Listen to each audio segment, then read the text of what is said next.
Are you tired of juggling contacts, manually following up, and deals falling through the cracks? We can fix it so you never lose another lead, enabling 24/7 sales and support via an AI that learns your business. Ready to close more deals with less hassle? Get a free trial of our marketing automation at thebuzzcrm.com.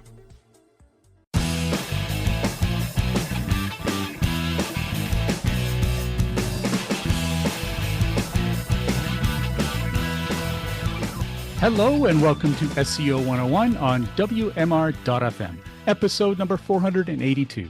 This is Ross Dunn, CEO of Stepforth Web Marketing, and my co-host is my company senior SEO, Scott Van Ack. All right, we got quite a bit to share today, so let's jump right in. Some non-SEO news. This is pretty creepy. So the Wayback Machine, otherwise known as archive.org, is down amid a cyber attack where 31 million accounts have been exposed. Now, I don't really see, I don't know enough about the Wayback Machine to know if there's really anything that's sensitive there, but did you see anything about that? No, I didn't. And I've never created an account. I just go there and use it when I need to. So I actually don't even know what benefits you get from an account. Although when it's back online, I want to look into that because maybe it allows you to go in there to request that things are removed, or I really have no idea. But anyway, it's temporarily offline as of October 9th. Hackers breached the Internet Archive and exposed those 31 million users. Obviously, users are advised to change passwords when it's back online and to avoid using the site until it has been secured, assuming they're clear about that. What was exposed were user records, including email addresses, screen names, and bcrypt hash passwords. That usually means those are encrypted, so they wouldn't be visible anyway. Google recently began adding links to archive versions of pages within its own search results within the About This Page feature. So they were linking to this, and we talked about it in our last show, in fact. So why do this? Cybersecurity experts are speculating that the attackers might be searching for specific information or possibly attempting to alter historical records. Oh, how that couldn't go wrong. Anyway, hopefully the archive has a backup of its archive. It's awesome. I can say. The archive. Yes. Like me, probably the archive. I've got so many, I've got so many backups. You need all the archives. I actually forget how many I have. I've got to put it on a wall or something.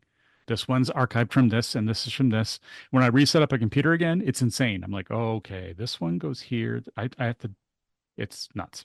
But I'm so paranoid. I mean, I've had things break. I've lost valuable photos and anyway. We lost a year of photos from when our kids were young. When a terrible. laptop crashed, and I was able to recover almost all our photos, but there was I think it was 2012 or something. It was unrecoverable. And so then we started doing cloud-based stuff and backing up. And that's when I got serious about backing up my personal stuff. But you don't think it can happen to you, and then it does. And it happened to me on my work computer. I lived in Dees Lake years ago, and I had a computer crash when I lived up there. My work computer got wiped out. That was a nightmare. Thankfully, again, we had backups, but still, what a nightmare. Yeah, I've always been paranoid about it. And even the time when I lost stuff, I had been paranoid about it, but I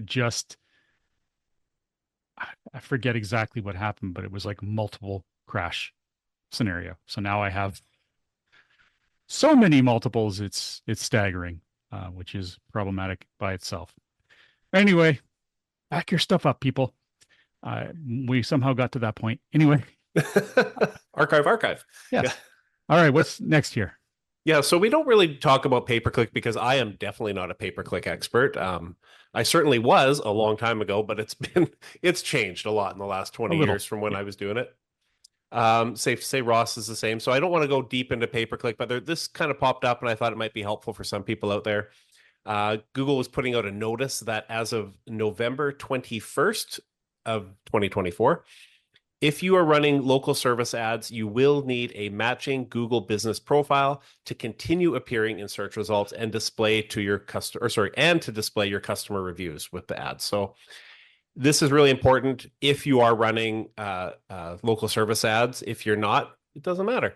I think most people probably have that Google business profile as well anyways. I'd be surprised if a lot of local businesses are running the ads and don't have that. But if you don't, Oh yeah, yeah. Sorry. Wait, what? If your Google business profile name or address do not match your local service Oh, ads, your ad will be paused. That's going to make a lot of spammers nervous. yes. I Oh, love it. yes. Um, Makes me happy. anything that makes a spammer's life miserable. It's funny because when I wrote that, I wasn't thinking about it as being funny, but it totally is if I think about it. So you're like, I love this next bit, and I'm like, I feel like I'm missing something in my notes. And then I went um, cutting off. Sorry about that. yeah, it's all good. Do it all the time. Yeah, so I don't going to go deep into that because it's not our specific expertise. But if you do run local service ads, check out Barry's post at SE Roundtable. Lots of information there on what you need to do. Just be aware of it because if you aren't, you're going to be sad when they stop working and you have to deal with it at the 11th hour. So, Yeah, and to give you a little background why I was excited there is a lot of people adjust their Google business profile name to make it more keywordy, adding stuff in there to make it more attractive. And unfortunately, Google's so lame. They're I really got to find better words to disparage them. Anyway, um, their systems are so pathetic that you can just add keywords to your name and whatever, you'll get better rankings. It's just ridiculous. Well, if now it has to match what's on your local service ads, well, those are a little more regulated because it's ads. So that actually might clean stuff up a bit. We'll see, because people are not going to be able to mess with their name if they need to have ads. And ads are a lot of income for many, many, many small businesses. So this could be wonderful. well, Fingers what's going to crossed. happen is it'll restrict you if you're an advertiser to make sure it matches, but then a random person will be able to go in and change the name. I think that's how it works with Google. Yeah. Anyone can change your info except you. Yeah. And That's how it then goes. your ads will pause because someone changed your name. It's going to be fun. No, they'll never let that happen. No way. Not when there's money. Yeah, there's direct dollars connected to that. So No, you're safe there. Um, uh, and the other thing too is they want to be able to display customer reviews as well.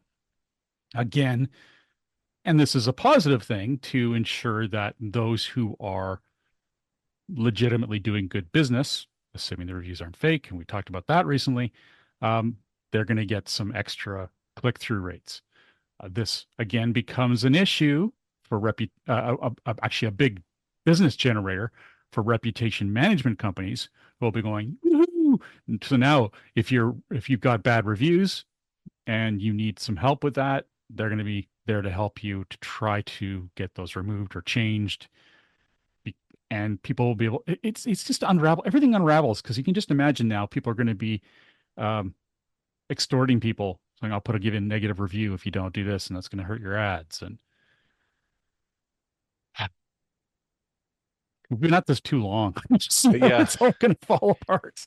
you're talking about that, and I'm thinking like, how can you prevent that level of extortion with fake negative ads? And I don't know that you really can do anything about it because what's stopping someone? I mean, unless you can get their account flagged by Google, but Google's going to ignore you if it looks like a legit review that's bad. I could Unless go that into user ways has they a could do history, it, but I guess but it's yeah. going to take too long and a major rabbit hole here. Since we're not even in the SEO news yet, let's jump into that. So the Department of Justice, we've talked about this before, may be breaking up Google as a remedy to their monopoly ruling. Now they had discussed this, but this is not an actual ruling yet. But the early intent from the DOJ is that they will not only split off Chrome, Android, and many other things, but Google will make available to competitors its data. Google will make available to its competitors its data within search and index and models, as well as AI assisted search features and ad ranking data. I don't know about all this. This is lofty, man. There's no way this is getting through. Anyway, somehow, and I don't know the details here, Barry put in privacy regulations about retaining its data. I guess there might be new privacy regulations or more rigid ones. Not sure about that, but that makes good sense that would be what they're intending there. And limitations on its partnership deals with Apple and others, and more at dot dot dot. Wow. I bet the lawyers at Google are so thrilled. I mean, they're going to be busy forever. Wow. Just anyway, some of the comments from the community are typically diverse. Good. Google deserves it. What were some of the other ones, Scott? I'll let you have some fun. You do. Like government stinks. What are they doing? Yeah. What will happen to my Google products? And that actually seems like a legit one. If everything's breaking apart, what's happening there? Who knows? They're already a mess. So yeah. This is a bluff. Google will be fine and buy everyone off. I don't know if they've got the money to do it. And this is the end of Google. LOL. Yeah, I added the LOL. I couldn't. Oh, you did. I was like, I don't remember adding that part of the quote, but okay. Yeah, as if it's just too big a monster. But I love how very end of the article he says essentially, I honestly have no idea, and I hate covering legal news. Amen. That stuff is just no fun. However, this is long overdue. I don't trust them as far as I could throw them. Google is definitely not above board. They've long since ditched don't be evil. So it is about time. Now, there's another article here you can cover here, the SEO impact of interstitials before and after. What's this all about?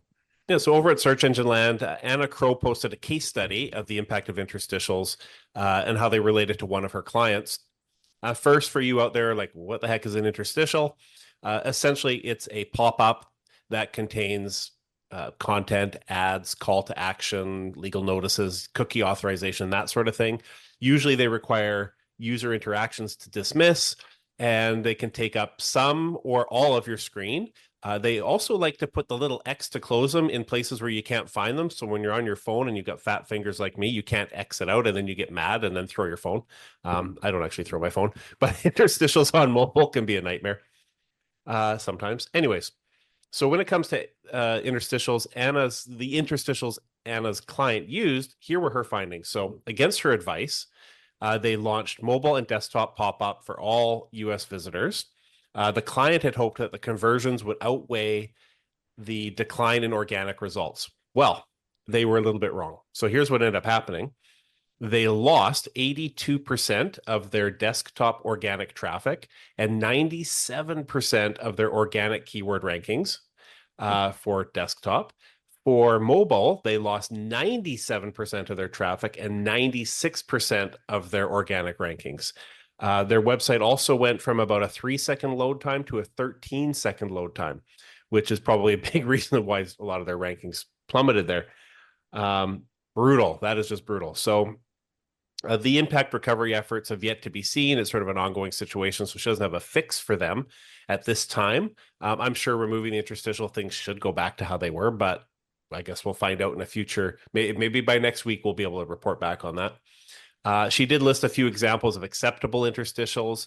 So things that display a cookie policy, legal interstitials, those are generally okay as long as Google can still access your content without doing anything special. You don't want Google to have to interact with your interstitial or they're not going to see your content. Age verification interstitials are okay. So that would be, adult-oriented content. We'll have those. Any kind of websites that talk about alcohol, tobacco, cannabis, you see them places like that. Probably others, like maybe gambling sites. I don't know.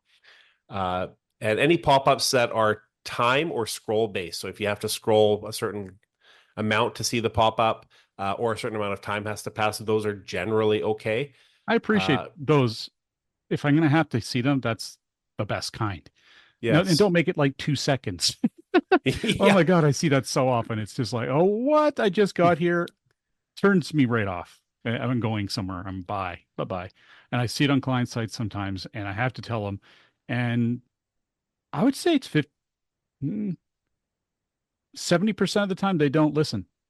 Yeah. They leave it there. It's frustrating because they think it's working, but they really don't know.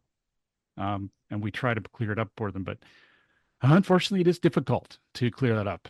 That is we just know from stuff like this, exactly things like this, and how bad it can be. And you don't.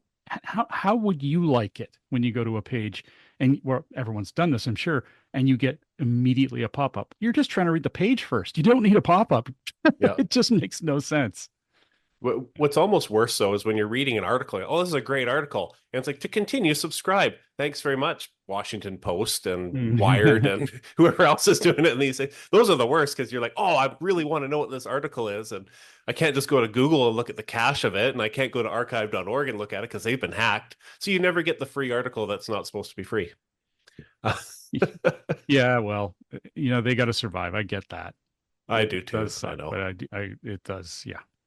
I like that when they give you 1 or 2 freebies a month or something, because once in a while I do want to read through one, and I don't have any reason to subscribe. So yeah, it's unfortunate because like I go to Wired, I don't know, rarely. It's very rare there's an article there that I want to read. It's to pay for it makes no sense.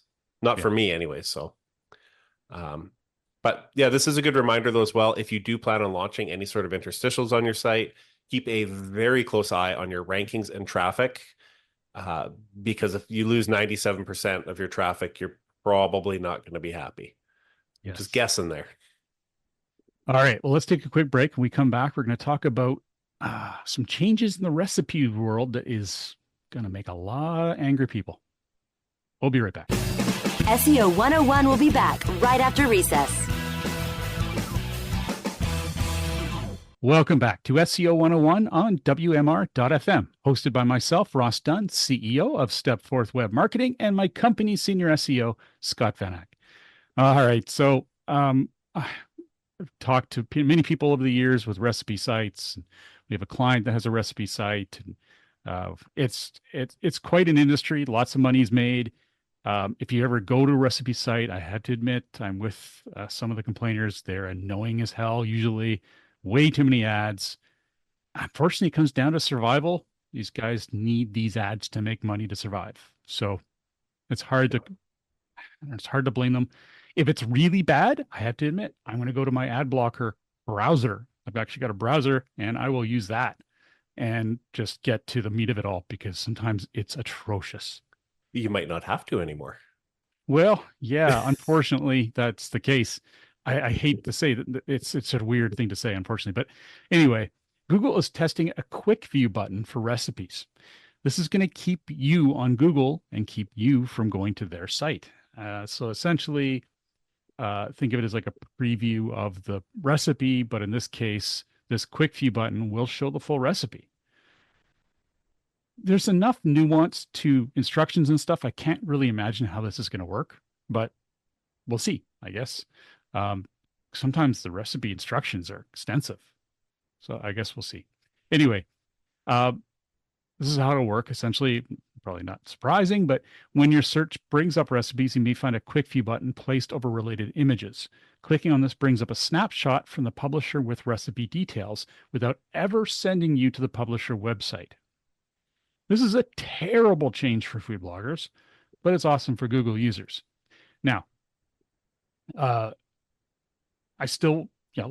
reserve my right for answering that right now. I think that actually may not be as terrible as it sounds, but essentially, this is when Barry asked Google if they're paying some publishers or not. The statement he received was political BS. We're always experimenting with different ways to connect our users with high quality and helpful information. We have partnered with a limited number of creators to begin to explore new recipe experiences on search that are both helpful for users and drive value to the web ecosystem. We don't have anything to announce right now, unquote. Oh, gee, that says a lot. So probably not. Now, someone, this is a quote that Scott posted here. Was it also in the article? This is in the comment in Barry's article. It's in the comments there. There are lots of comments. Go to this article on SE Roundtable and read the comments. They're great. Oh my. Well, this one from what a name. BP Data Center. Okay. His parents were in a weird state when they named him. Yeah.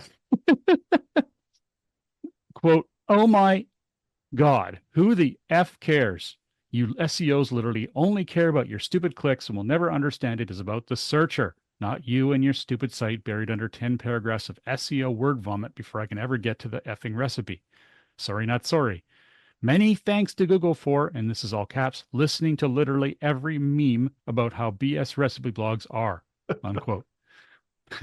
Oh, like I said, I fully understand what that person is saying. It's annoying as heck, and it seems like this is just a wonder and a blessing.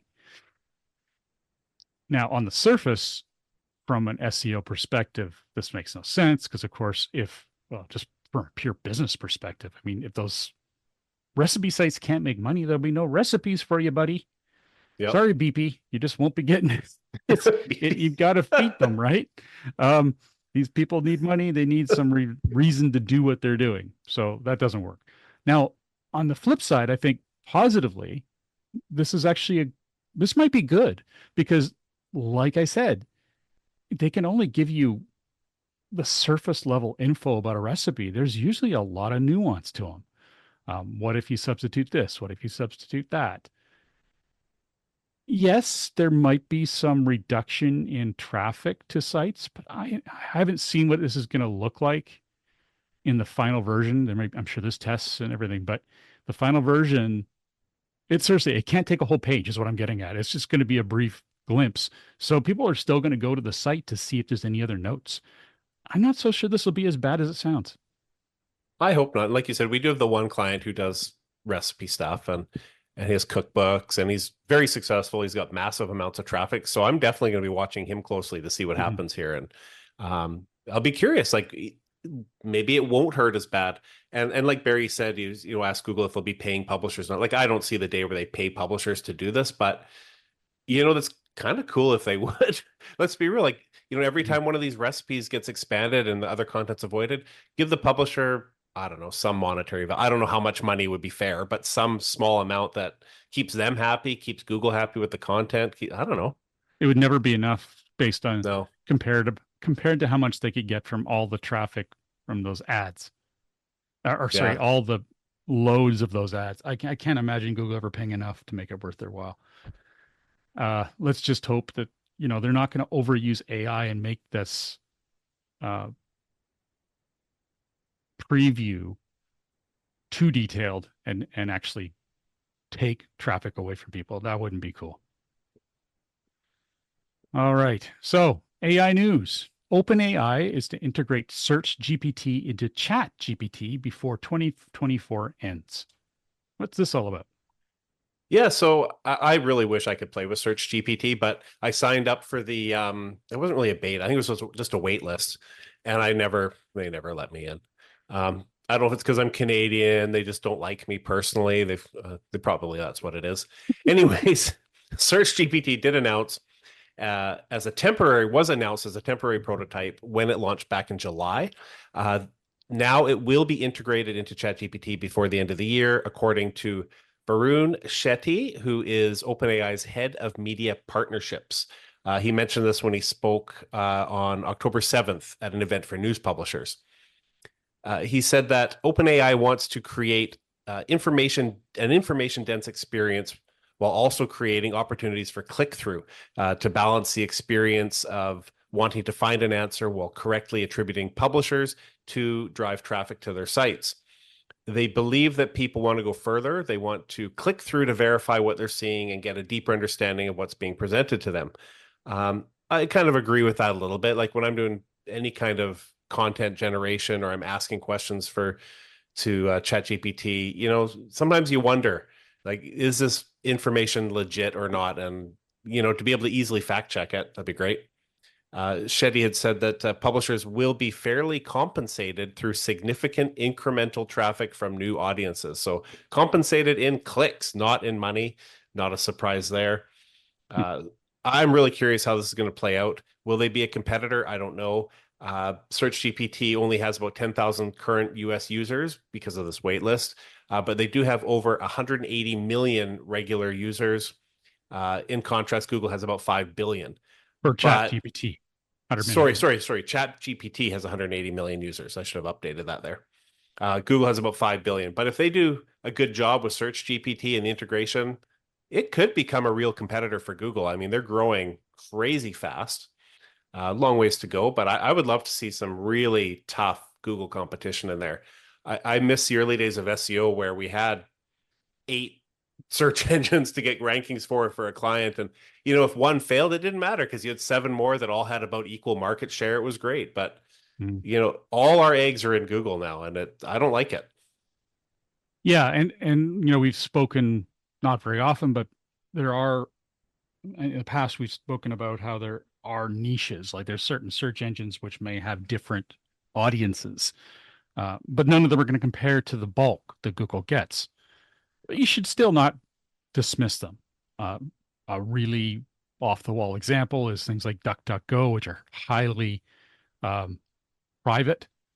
Well, a lot of people who are a little bit, let's say you're targeting preppers or people who are very paranoid about certain things. I'm totally overgeneralizing. I'm sorry.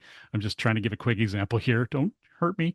Um, but if this is the case, maybe they're going to be the people that are more likely to go there.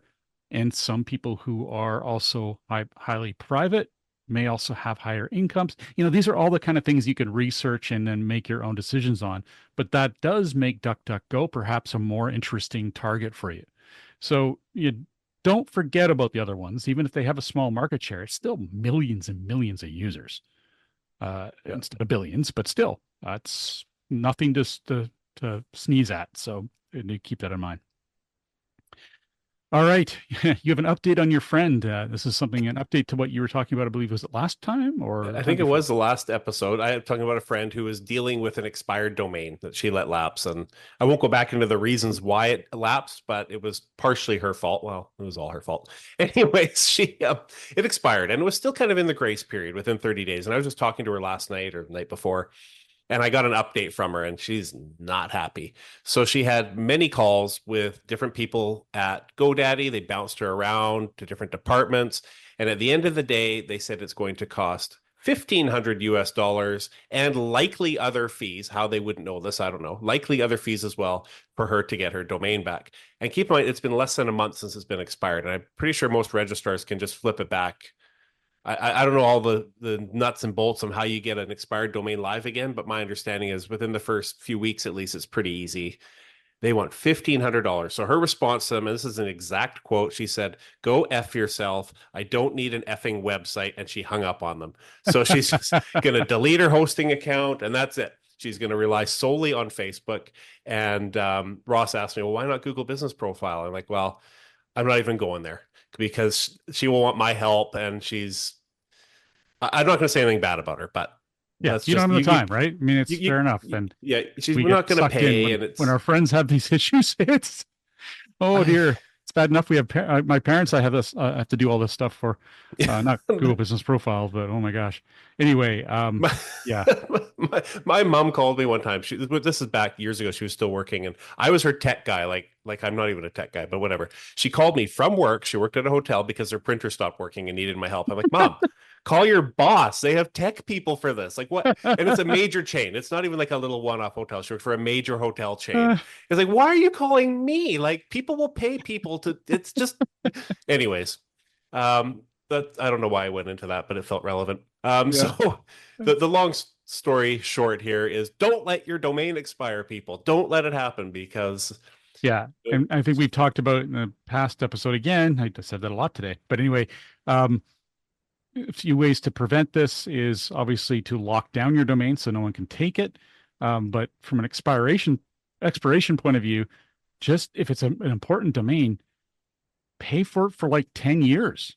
I mean, it's worth every penny. It's worth thousands upon thousands upon thousands of dollars, and perhaps even hundreds of thousands of dollars, depending how much business you make or more. So spending, let's say worst case scenario, $1,000 to register for 10 years, do it. Duh. It's a no-brainer.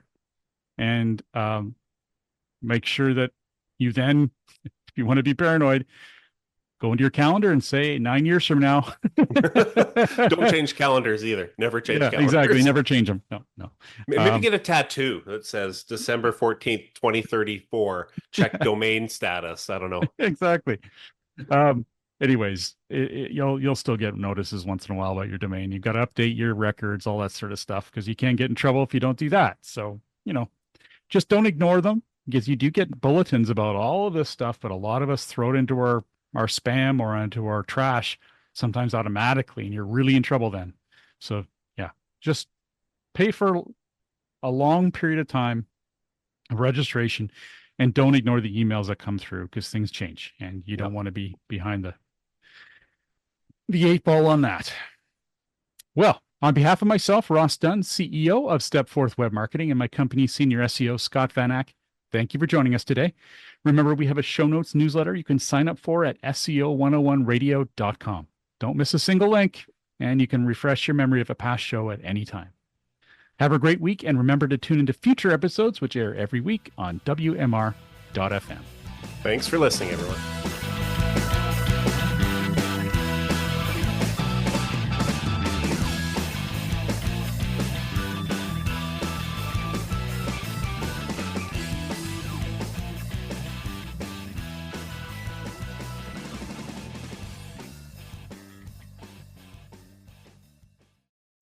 Are you tired of juggling contacts, manually following up, and deals falling through the cracks? We can fix it so you never lose another lead, enabling 24/7 sales and support via an AI that learns your business. Ready to close more deals with less hassle?